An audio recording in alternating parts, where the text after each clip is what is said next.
What's up, YouTube? Welcome back to the channel, Demo's Diecast. Thank you guys for tuning in today.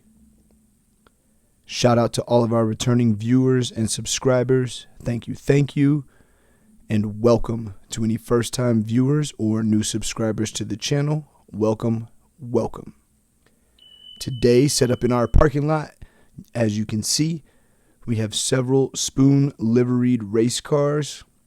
So starting from left to right, we have the oddball out, which is going to be the Hot Wheels Spoon FL5 from our recent 2-pack opening. If you missed that video, go back and check it out.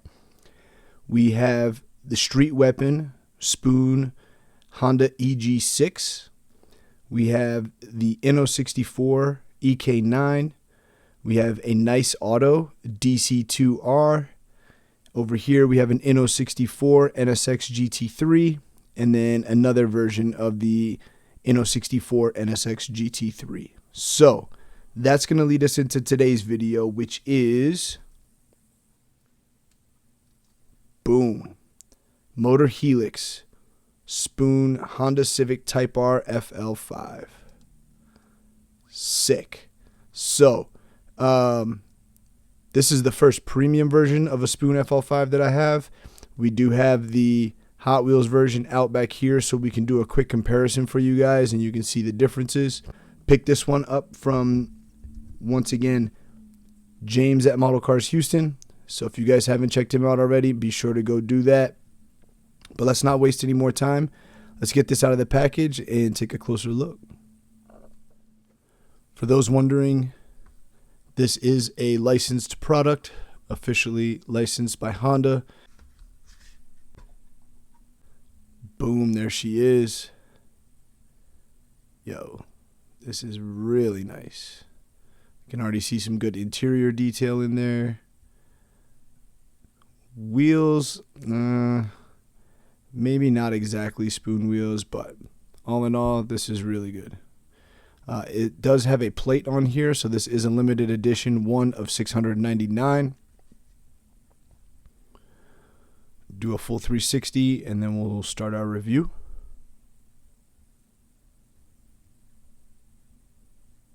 So right off the bat, obviously that beautiful Spoon livery. Can never go wrong with anything Spoon, especially as a JDM and a Honda guy myself. So excellent execution on that. You got your Spoon Sports branding down the doors here. Door handle detail on this model looks really good. Nice body lines and stuff cut into the car as well. Gas cap detail looks great. You got your roll call down here on the side skirt. Your Motul branding with your number 95 number plate. The Spoon Swan sticker. Spoon wheels. It looks like they did attempt to give it the Spoon decal there and there on that spoke.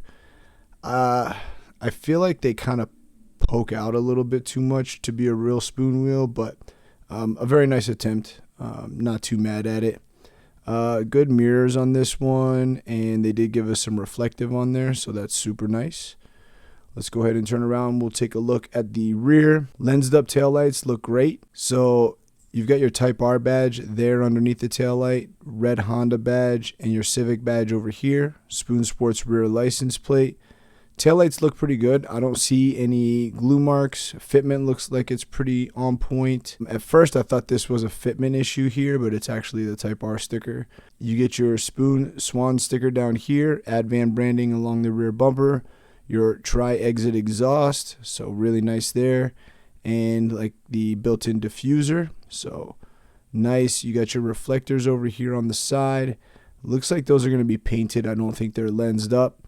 You've got that nice, really high Type R wing with the black risers and the yellow plane across the middle. Windshield wiper detail looks really good on this one, and you do get a Spoon banner on the back window. Looks like they attempted to do some defrost lines. You can kind of barely see them in there. Turn around to this side. Same branding and everything on this side that we saw on the other. See if we can get a good shot of that interior. Wow, look at the interior detail. That's sick. So really nice red racing bucket seats in there. Center console detail is crazy. So you can see the cup holders down in there. You can see the shifter, shift boot. See if we can see any of the gauge cluster. So can't really make out the gauge cluster that well. Looks like there is some detail back in there if you look right back in here. But all in all, that interior looks really, really good. They gave it a tinted back window, so you can't really see in the back seat, nor can you from this side either. But so far, it looks like excellent, excellent detail. Let's move around to the front. FL5 Type R front end. Lensed up headlights look really good. You got a Honda badge here in the middle, Type R badge there in the grill. Advan spoon branding, your number plate there. Looks like they attempted to do some venting here. It's just painted black. It's not actually open. Down on the front, you've got a really nice grill up here, and then some more venting cut on the sides there and over here. This one does have opening hood. Really, really nice detail. Wow. Look at that. So you got your turbo up here in the front, your valve cover with your Honda there, oil cap detail, coolant overflow reservoir, radiator and fan shroud detail up here, VIN plate and badge up here on the front frame. So your intake box is going to be over here on this side. Looks like they added detail for the strut mount top hats here and here. MotorHelix does a really good job with their engines. Not mad whatsoever. And then here's the inlet you can see to that intake box, so it would suck cool air from the front bumper there.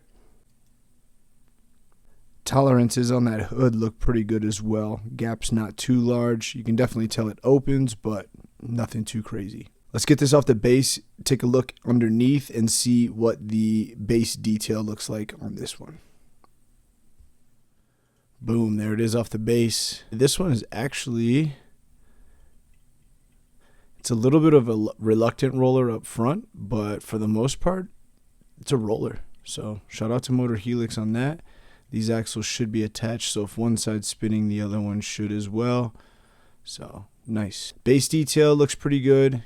It is screwed together, so you got to screw up front, screw in the rear. They didn't really do too much except for the exhaust, so you can see coming out you have your cat resonator all the way back into your tri-tip muffler, and then here's that rear diffuser covering those mufflers. Thankfully, they did cut a hole in the diffuser, so you can access that screw if you wanted to. So really, really nice there. All in all, this is actually pretty sick. And I'll do the roll test for you guys. Yeah. Looks like a full roller. Absolutely killed it. Sick. Really, really nice. So while we have it out, let's go ahead and take a quick look and compare our MotorHelix Spoon FL5 to the Hot Wheels. So obviously, the first thing that you're going to notice is the lensed headlights on the MotorHelix versus the tampoed headlights on the Hot Wheels. Hot Wheels front grille and front lip is much, much bigger. You can see just how much bigger and wider the Hot Wheels is. Mirror detail looks way better on the MotorHelix. At least Hot Wheels did give us mirrors, but they're just extremely small. Not a huge deal. Size-wise, they're about the same.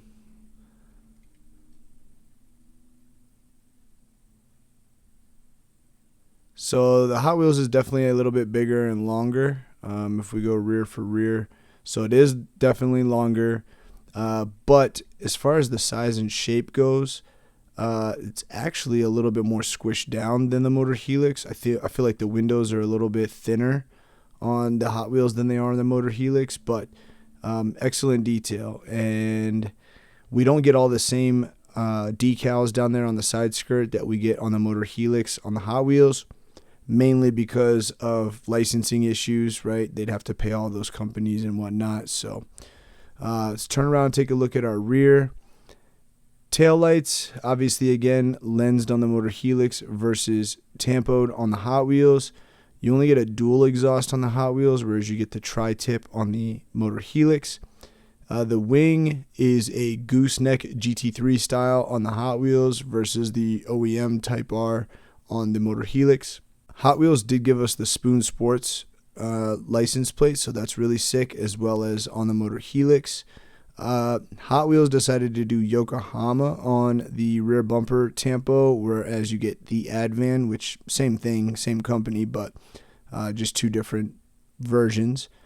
And it looks like they give you the Spoon USA website on the back of the Hot Wheels as well, so that's pretty sick. We are missing that Honda badge on the back of the Hot Wheels like we see there on the MotorHelix. So also, too, in color, you can tell the Hot Wheels is a little bit lighter. I feel like the MotorHelix is going to be more true to the actual color. All in all, I think Hot Wheels did a pretty good job on it. I'm not too upset. Obviously, it is Hot Wheels. It is a toy. And just happy to see something branded from Spoon coming from Hot Wheels. So shout out to Hot Wheels on this one.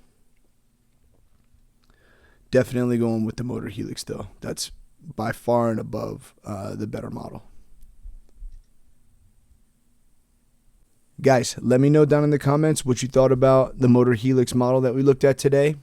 What do you think about the job that they did as far as replicating the livery? You can even see, like, on the back cars, this one and the Street Weapon are kind of like the same yellow, whereas the rest of them are a lighter yellow, almost closer to the Hot Wheels. So maybe Hot Wheels did get it more correct than MotorHelix. That's actually kind of interesting. But yeah, let me know down in the comments what you thought about it. Do you have the Spoon FL5 from Hot Wheels and what you thought about that? And then also let me know what you thought about the comparison between the two. Price point on the MotorHelix retail was, I want to say, around like 20 to 25. So honestly, it's not too much more expensive than the Hot Wheels, but all in all, I do think the MotorHelix is a better buy, especially with the opening hood. Thank you guys for tuning in. Much appreciated. If you haven't already, please don't forget to smash that like button. We appreciate you guys tuning in each and every time and sharing your time with us. And we'll see you guys very soon here on the next one. One love.